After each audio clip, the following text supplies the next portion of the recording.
جب اللہ نے اپنے گھر کی حفاظت کی، ابرہا اور ابابیل کی سچی کہانی۔ سورہ الفیل۔ کبھی سوچا ہے اگر کوئی کعبہ شریف کو مٹانے نکل پڑے تو اللہ کیا کرتا ہے؟ ایک راجا تھا ابرہا، جس نے گھمنڈ میں آ کر کہا میں مکہ جاؤں گا اور کعبہ کو گرا دوں گا، لیکن اس نے نہیں جانا کہ کعبہ کا مالک کوئی انسان نہیں، اللہ خود ہے جو اپنے گھر کی حفاظت خود کرتا ہے۔ یمن کا بادشاہ ابرہا الاشرم ایک عیسائی تھا۔ اس نے اپنی راجدھانی سنا میں ایک بہت شاندار گرجا گھر بنایا جس کا نام تھا کلائس۔ وہ چاہتا تھا کہ عرب کے لوگ کعبہ چھوڑ کر وہیں عبادت کریں، لیکن عرب کے لوگوں کو یہ بات بہت بری لگی۔ ایک رات ایک آدمی نے جا کر اس گرجا گھر میں گندگی پھیلا دی۔ ابرہا کو جب خبر ملی وہ آگ ببولا ہو گیا۔ اس نے کہا میں جاؤں گا مکہ اور اس گھر کو مٹا دوں گا جسے یہ لوگ کعبہ کہتے ہیں۔ ابرہا نے ایک وشال فوج تیار کی جس میں ہاتھی، گھوڑے اور ہزاروں سینک تھے۔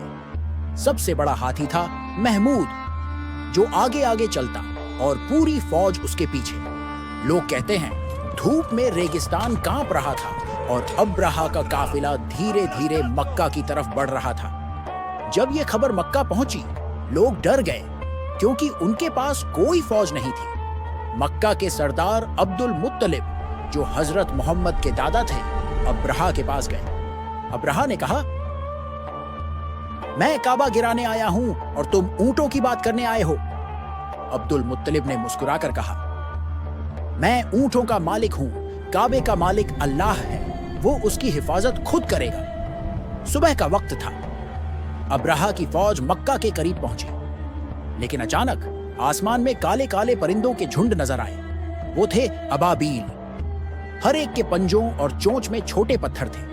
جیسے ہی انہوں نے وہ پتھر گرانے شروع کیے، وہ پتھر نہیں تھے، اللہ کا عذاب سجا تھے۔ جو بھی اس پتھر سے ٹکرایا وہ وہیں گل کر گر گیا اور پوری فوج تباہ ہو گئی۔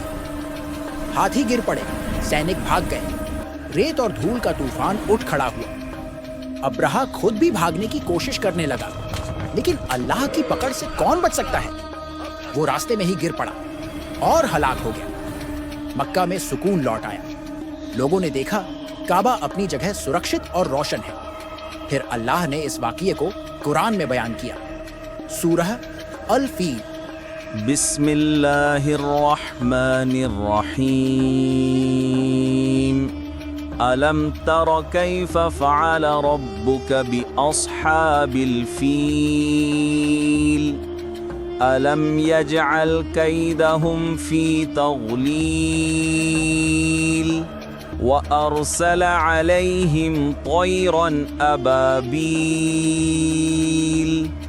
تَرْمِيهِمْ بِحِجَارَةٍ مِّن سِجِّيلٍ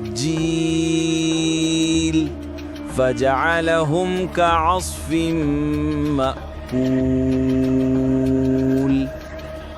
کیا تم نے نہیں دیکھا کہ تیرے رب نے ہاتھی والوں کے ساتھ کیا کیا؟ کیا اس نے ان کے مکارانہ ارادے کو ناکام نہیں کر دیا اور ان پر پرندوں کے جھنڈ بھیجے جو انہیں پکی ہوئی مٹی کے پتھروں سے مارتے تھے اور انہیں چبائی ہوئی بھوسی جیسا بنا ڈالا؟ اللہ نے دکھا دیا کہ طاقت، سینا، ہتھیار کچھ بھی کام نہیں آتے جب اللہ اپنے گھر کی حفاظت خود کرتا ہے۔ کعبہ صرف ایک عمارت نہیں، وہ ایمان کی پہچان ہے۔